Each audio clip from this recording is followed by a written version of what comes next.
and people tend to think that I don't have a devious streak, but I can tell you that, among other things, I am a bit of a practical joker at times, or can be. And I also was one of the people in our department that knew quite a bit about computers and how they work, because I learned on a Unix system, which is better than a Windows machine just because there are less viruses on Unix systems, and also they're a lot more complex and arcane to learn. You can delete your entire Unix directory just by typing 2 letters and an asterisk. However, this story is not about that.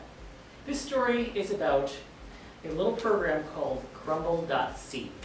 And what Crumble.c does is that it manipulates the pixels on your screen to essentially, in the more drastic version of the program, explode and turn into particles that drift to the bottom of the screen, because all computer screens are simply lots of pixels put into pattern.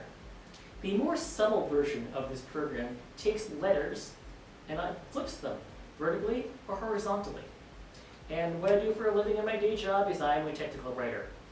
And what you can do with a Unix system is you can log in remotely to someone else's terminal and run programs set to display on their screen. So, we had a brand new coworker who fancied himself a bit of a practical joker himself. And what he did not know is I logged into his machine and I ran this program on his machine. And since we're working with desktop publishing programs, as he's working, all of a sudden his letters go flip. And suddenly he'd have a backwards G, or an upside down Z, which looks about the same as a right side up Z, only slightly different in font. And he wandered by my office and said, "I think there's something wrong with my computer." I said, "What do you mean?" Feigning innocence. The fonts were all messed up. He came to look at his machine. I said, that's interesting. I wonder what's causing that. He said, "I don't know." And I said, "Well, kind of keep an eye on it, see if it changes."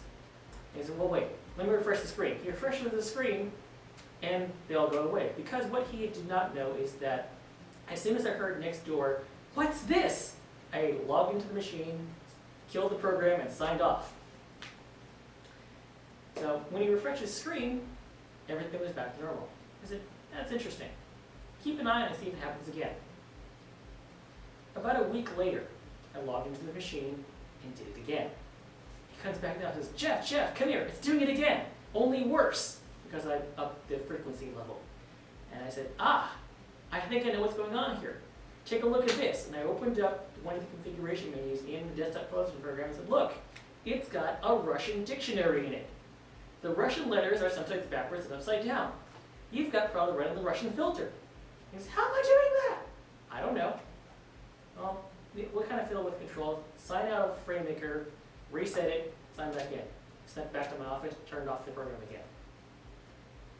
About a month later, I signed in and did it again. He says, "It's doing it again." He says, "Okay, that's it, I've had enough. I'm going to call sysadmin and tell them about this." And I said, "Don't bother." And I said, "What do you mean?" "It's me." He said, "Well, what do you mean? I'm doing that to your machine. How are you doing that to my machine?" And I explained, "It's a program called Crumble.c. And he said, "That's a really evil program and I hate you." The story does not end here. Oh. About a year later,